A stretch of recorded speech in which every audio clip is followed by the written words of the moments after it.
catfish comes in all shapes and forms. It's not always some random stranger on Facebook or Instagram trying to trick you into sending them money. Sometimes the people who catfish us are closer than we think. In 2017, a woman named Olivia Fenton found this out the hard way when she was catfished by none other than her boss. Olivia worked as an office worker in the UK for a major company. She was a hard-working employee, but her personal life wasn't going so well. She broke up with her boyfriend and was feeling pretty lonely. So she decided to try her luck at online dating, PO. She downloaded a popular dating app and started browsing through profiles, Then she came across a guy who caught her attention. His profile picture was a good-looking man smiling at the camera. His bio was funny and his interests were similar to hers. Olivia decided to like his profile. Soon she got a match and started chatting with him. The man's name was Alex, and he was a lawyer working at a prestigious firm. They talked about their jobs, their hobbies, and their favorite TV shows. Olivia found Alex to be very charming and intelligent, knew a lot about many topics, and could make her laugh with his witty sense of humor. They exchanged numbers and started texting each other outside the app. Olivia couldn't help but feel attracted to Alex. She thought he was the perfect man for her. He was handsome, smart, and funny. Plus, he lived nearby. But there was one thing that bothered her. Alex claimed that he didn't have social media accounts. He said that he liked to keep a low profile and avoid online drama. Olivia thought it was strange, but she didn't question it. She was too happy to have met someone like Alex. As the weeks went by, Olivia and Alex kept texting each other more and more often. They would send each other cute messages, funny memes, and romantic poems. They also started making plans to meet up soon. Olivia was excited to finally meet Alex in person and see if their chemistry was as strong in real life as it was online. But before they could make any plans, Olivia noticed something odd about Alex's messages. He would sometimes use phrases or sentences that she had never told him before. For example, he would say things like, "You work in marketing," or "You have two brothers." Confused, Olivia decided to confront Alex. She asked him where he learned those facts about her, and he replied that he just remembered Kambalia. Olivia wasn't convinced, but she didn't want to ruin the mood, so she just let it go.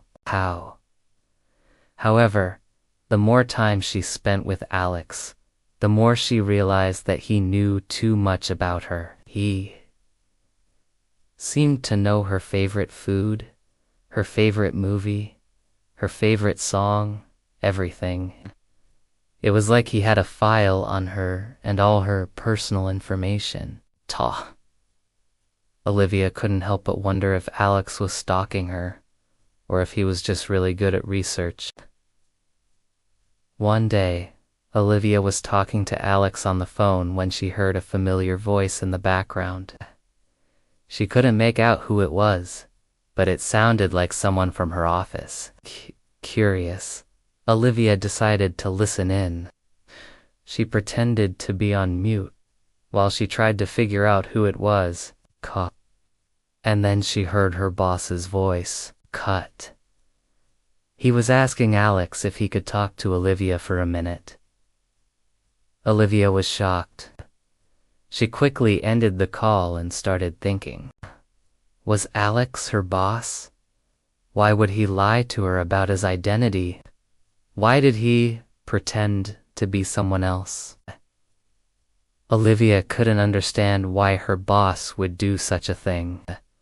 She had always thought that he was nice and friendly. She had never seen him act suspiciously or inappropriately towards her. But maybe she was wrong. Maybe he had been hiding something all along, determined to find the truth. Olivia decided to investigate. She went through all the messages and calls she had with Alex, and she found something that made her blood boil. Her boss had been using a fake account to chat with her, stalk her, and manipulate her. He had been pretending to be a random guy named Alex, and he had been doing it for months. Olivia couldn't believe what she had discovered. She felt betrayed, violated, and angry. How could her boss do this to her? How could he lie to her and deceive her? Was he trying to date her, or was he trying to harass her? Olivia didn't know what to do. She couldn't tell anyone at work because she would look stupid and unprofessional. She couldn't tell her friends and family because she didn't want to involve them in her problems. She couldn't even block her boss because he was her boss. She had to work with him every day. Olivia felt trapped and helpless. She was in a nightmare that she couldn't wake up from. She tried to ignore it and hope that it would go away, but it didn't. It got worse. Her boss kept messaging her under the fake account, and he didn't stop even after she blocked the number. He used different phones and different apps. But Olivia was smart. She was able to trace the IP address and the phone number back to her boss's office. Olivia confronted her boss about the fake account and he tried to deny it, but she had the evidence. He couldn't deny it anymore. Her boss admitted that he had created the fake account, but he said that it was just a joke. He said that he didn't mean to hurt her or upset her. He said that he just wanted to have some fun and see what would happen. Olivia was furious. She told her boss that his actions were unacceptable and that he should be fired. She said that he had abused his power and authority and that he had violated her privacy and dignity.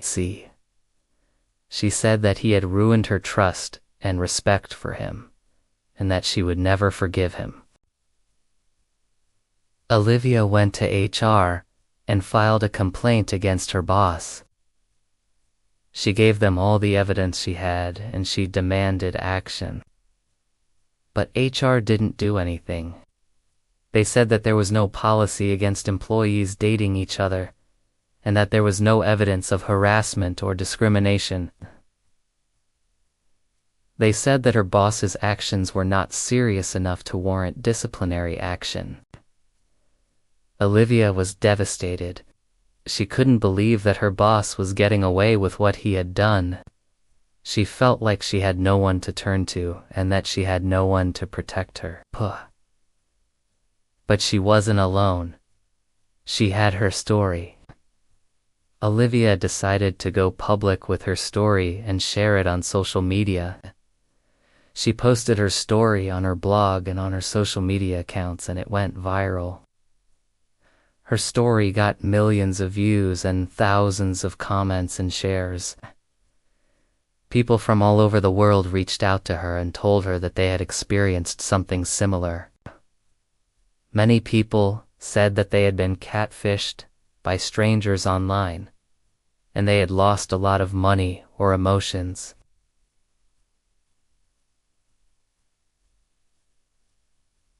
Some people said that they had been catfished by their bosses or colleagues, and they had faced retaliation or harassment. Others said that they had been catfished by their friends, family members, and they had suffered emotional trauma or psychological damage. Brem. Olivia's story became a cautionary tale about the dark side of online dating and the dangers of catfishing. B. It also became a lesson about the importance of respecting boundaries and maintaining professionalism in the workplace. It also became a reminder that catfishing is not always a random act by strangers, and it can sometimes be a deliberate and malicious act by people we know and trust. People criticized Olivia's boss for his behavior. He said that he was selfish, immature, and abusive. They said that he had no respect for Olivia or her feelings, and that he had only thought about himself and his own pleasure. They said that he had put his job and his reputation at risk, and that he had damaged his company and its values. Her boss was eventually fired due to public pressure and legal issues. Kalia. Olivia received an apology from him and a settlement from the company. She moved on with her life and found a new job and a new boyfriend. She